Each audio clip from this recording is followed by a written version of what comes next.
여러분은 광고에 대해 얼마나 알고 계신가요? 그리고 대체 왜 광고를 배워야 할까요?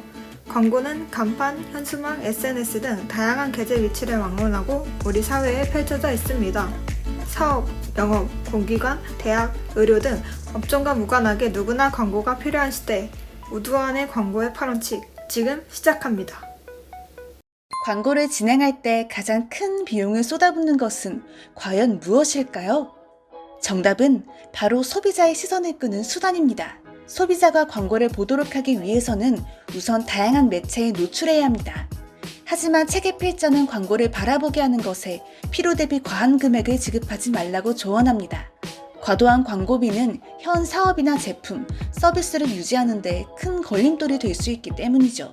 소비자가 바라보게 하려면 일정한 비용을 부담해야 함은 당연한 이치지만 그 비용이 지나치게 과한지 충분히 따져보아야 합니다. 여기서 포인트는 합리적인 비용과 매력적인 위치, 그리고 효율적인 기간에 보여야 한다는 것입니다. 따라서 다각도에서 전략적으로 매체를 선택하고 비용을 분배하는 것만이 첫 번째 단계를 무사히 통과하는 길입니다. 소비자가 광고를 바라보게 하는 것에 성공했다면 다음으로 무엇을 해야 할까요? 아무리 기발하거나 창의적인 광고라도 소비자를 다가오게 할 수 없다면 전혀 쓸모가 없는 것이죠. 그렇다면 소비자가 다가오게 만들기 위해서는 어떤 이미지나 내용을 써야 할까요? 기발함보다는 소비자가 찾고 있던 혹은 관심이 있던 내용을 어필할 수 있는지가 훨씬 중요합니다. 기발함에 초점을 맞춘 광고는 소비자의 시선을 끌기 쉬울지는 몰라도 구매까지 이어지기는 어렵습니다. 방법을 자유롭게 선택하되 핵심은 하나입니다. 소비자의 관점에서 장점만을 뽑아 끌리는 정보처럼 만드는 것입니다. 이것만 명심한다면 두 번째 단계 역시 성공적으로 통과할 수 있을 것입니다. 약국에 가면 수많은 약들이 한 카테고리에 진열되어 있을 것입니다. 실제로 성분이나 효능은 각각 조금씩 다르겠지만 광고를 통해 5%의 실제적 차이를 30%의 체감적 차이로 만들 수 있습니다. 즉, 엄청난 시간과 비용을 투자해 개발한 제품을 오직 광고의 힘만으로 더 뛰어나 보이게 만들 수도 비슷해 보이게 만들 수도 있다는 뜻입니다. 우리는 광고를 통해 해당 제품을 경쟁 상대보다 더 좋아 보이게 마케팅하여 소비자들이 계속 생각나게 하고 다시 찾고 싶어지도록 해당 제품을 소망하게 만들어야 합니다. 소비자의 마음은 우리가 생각하는 것보다 훨씬 복잡하다고 책에 명시되고 있습니다.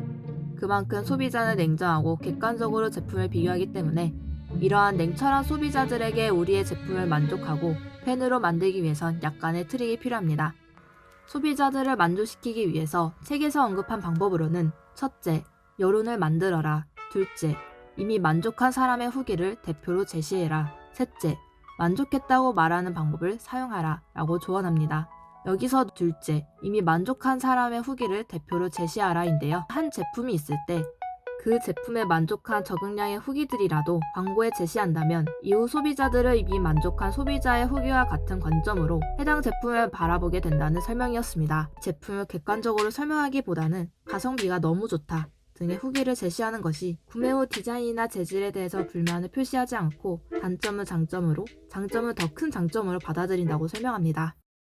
앞서 소비자들을 만족하게 했다면 이제는 소비자가 전파하도록 해야 합니다. 이 전파가 효과적으로 되기 위해서는 제품의 장점을 자연스럽게 연결해서 이야깃거리를 만드는 것입니다. 이 경우는 베스트 후기를 뽑아 광고에 활용한 것도 좋은 방법이라고 필자는 말합니다. 전파가 계속해서 펼쳐나가진다면 무시 못할 커다란 인지도, 전파력을 가지게 됩니다.